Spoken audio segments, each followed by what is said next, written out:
Club de début, bonjour et bienvenue dans cette vidéo Un jour un truc. Je suis Yana42 et aujourd'hui, comme hier et comme demain, nous allons parler animé avec l'animé Doro Hedoro. Le truc du jour, comme vous l'aurez compris, qui concerne l'animé Doro Hedoro, que je prononce peut-être très mal, concerne aussi son épisode 2, sa magie. Sa magie, c'est sa puissance. Et qu'est-ce qu'on s'emmerde. Ok, alors pourquoi je dis sa magie? Parce que, alors, je rappelle, on parle d'un truc qui, je trouve, est intéressant et on va en parler de manière positive. La magie dans Doro Hedoro, encore une fois, je sais pas si je le prononce bien, je l'ai dit dans l'intro. J'ai noté des petits trucs qui vont me permettre un petit peu de guider un petit peu ce que je veux dire. La première fois que j'avais noté, le concept même que la magie soit toxique pour les personnes normales apporte une ambiance post-apo. Et c'est vrai que c'est un truc. On est sur une œuvre de fantaisie, un petit peu, tu vois, c'est de la fantaisie, comme ça, il y a de la magie, on est bien, on est content.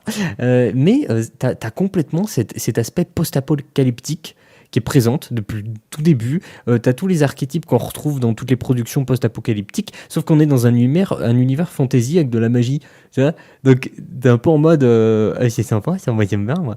Donc voilà, c'est fort sympathique à ce niveau-là. Et on parle de sa magie, et je trouve que, bah, justement, la magie, elle est vraiment amenée comme une énergie sale. Tu vois, c'est une énergie, c'est sale, tu vois, c'est dangereux, c'est pas bien, faut pas l'utiliser, c'est pour rien. Ça tue des gens. Je veux pas bien, moi.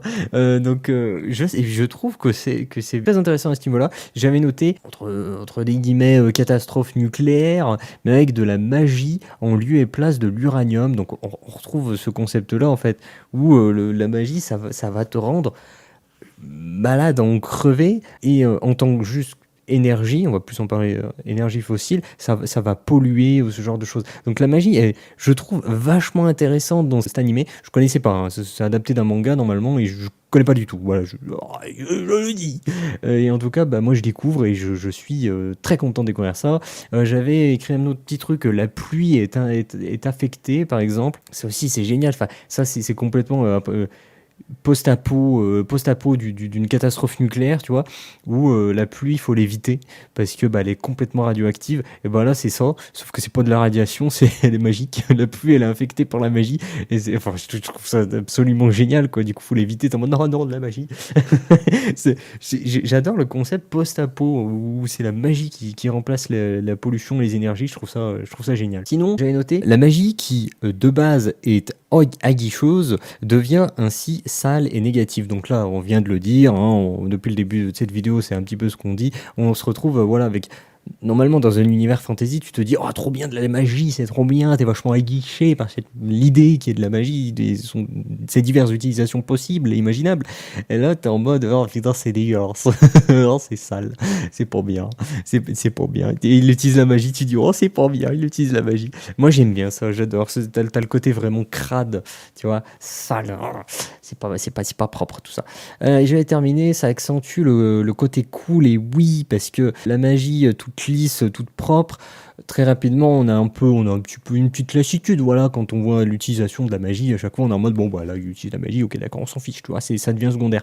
Et là bah non, ça reste principal, ça reste au centre de tout ça parce que bah c'est sale, voilà, la magie c'est pas propre, ça pollue, c'est une énergie qui est pas bien. Donc j'aime beaucoup. Voilà, j'aime beaucoup. En plus, ça fait écho avec notre époque, donc je sais pas de quand date le manga Doro Hedoro, ou peut-être c'est juste un light novel, ou je sais pas quoi. Non, mais je crois que c'était un manga, parce que je crois avoir vu passer un truc comme ça. Donc voilà, en tout cas, sa magie.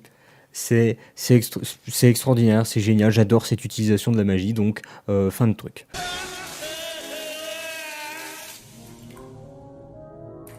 Et voilà, c'était tout pour aujourd'hui, deuxième jour que nous parlons de Doro Hedoro.